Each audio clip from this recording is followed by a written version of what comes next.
How was practice today? I think it was a good spirited practice. I liked how everybody came out with their energy. What's the atmosphere been like around the team as you guys are kind of going through a rough patch here? Well, like you said, it's a rough patch, but you know, it's part of the game. Just have to move on, next play, next game mentality. How does a season like this test the culture that you guys talk about quite a bit around here? Well, culture is a foundation, so whatever your foundation is, that's what you'll rely back on in hard times. So definitely is a test of culture. How do you train your mind, though, to be able to deal with something on such a level where you know you're being criticized, you know you're being critiqued by people obviously that don't know what's going on, but how do you go ahead and train your mind to deal with what you guys are going through right now? I just think it comes down to like belief in the system, like how much do you really trust in the culture that you say and that we preach every day. Are you really bought into it? Because if you're not bought in all the way, you know, if you have 1 foot in, 1 foot out, you know, you when times get hard like right now, you know, that's when teams separate. But I think this team is going to do a good job of, you know, relying on this culture and just, you know, staying together as a unit.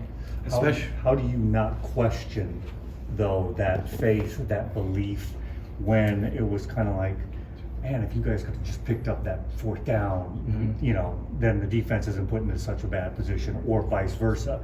How do you go ahead and just keep on with that faith when it was just like, okay, man, this shit ain't working right now? Well, I would say just to look in the mirror, because at the end of the day, you know, nobody was perfect. So I feel like the best way that I approach it is I just look at what could I have done better? You know, could I have communicated better? Could I have alerted somebody better? You know, I think that's the main thing. You know, people just have to look at themselves. You know, am I doing my job? It's as simple as that. Sometimes one can springboard, you know, to some good things, and especially this time of the year as November sneaking up. Can this weekend be that one that propels you guys to a really strong finish?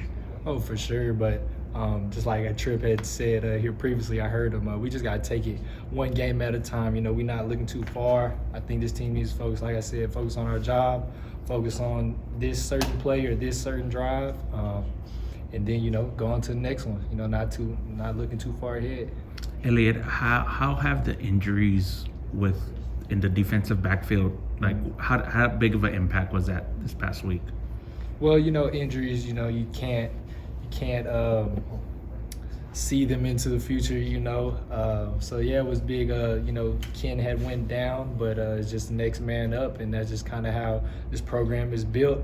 They just try to make sure everybody's equipped with the right tools. So if your name is called, then you're ready to go. How does Ken going down affect you? Do you have to slide over to the other side, or like what's the plan, I guess? Well, it's just me knowing both, but we also have some more safeties. Jamarius, Ronald Link, Elijah, you know, we got other safeties that are stepping up and stepping into those roles. And I just think it just comes down to everybody having their communication on point, especially between the safeties.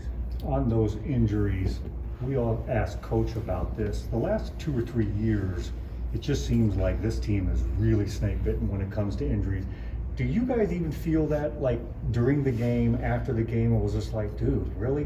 We lost 2 or 3 more? How many more of these guys are we going to lose? It's like, do you start to think about what are we doing from a strength and conditioning standpoint? Do you change anything? How do you deal with the fact that it was like, you guys obviously know that there's a big problem too? Well, I heard Coach Traylor say it previously. That would be something that, you know, they definitely have to, you know, look into and research on, you know, see how, you know, we can make improvements there.